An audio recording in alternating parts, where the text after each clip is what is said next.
Principale information de la mi-journée, Salah Abdeslam, dernier terroriste vivant des attentats de Paris, est en France.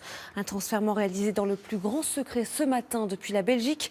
Il sera pris en charge par une équipe de surveillance dédiée, composée de surveillants aguerris, formés à la détention des personnels ou des personnes détenues réputées dangereuses. Vous savez, je n'ai en 20 ans de temps jamais dû fermer mon cabinet pour des raisons de sécurité. Le fait de devoir chercher mes enfants une demi-heure avant la sortie des écoles, ça... On peut dire que ça m'a perturbé, oui. Aujourd'hui, il se lâche à propos d'Abdeslam.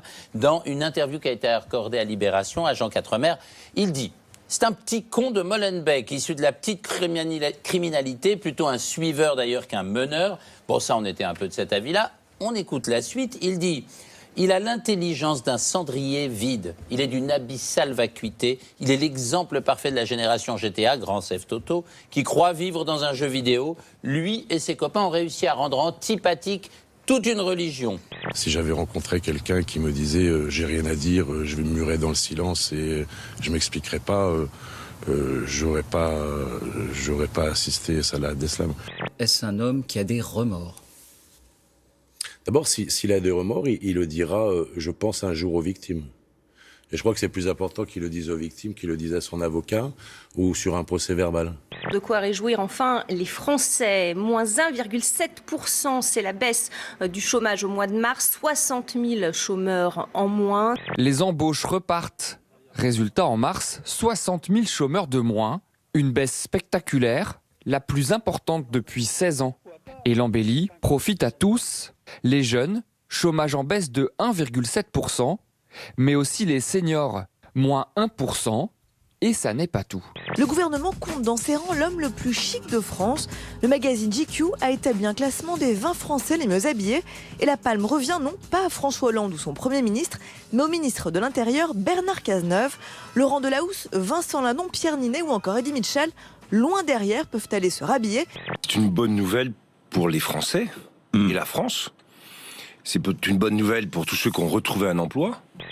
Oh, monsieur Le Foll, ce n'est pas parce que les agriculteurs ne manifestent plus pour l'instant qu'ils ne souffrent pas. Moi, je pense d'abord à ces demandeurs d'emploi, à leurs familles qui ont retrouvé un emploi. Et ce qu'on peut dire, en effet, c'est que cette inversion, elle est en cours. Si on regarde cette tendance, c'est donc une évolution positive. Ce que je crains, c'est que ce soit une baisse en trompe-l'œil. Pourquoi ?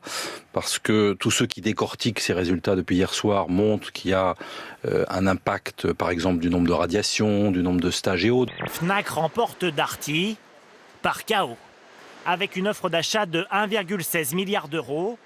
Trop cher pour Conforama qui s'incline. Selon les syndicats, plus de 3000 postes seraient menacés avec ce rapprochement.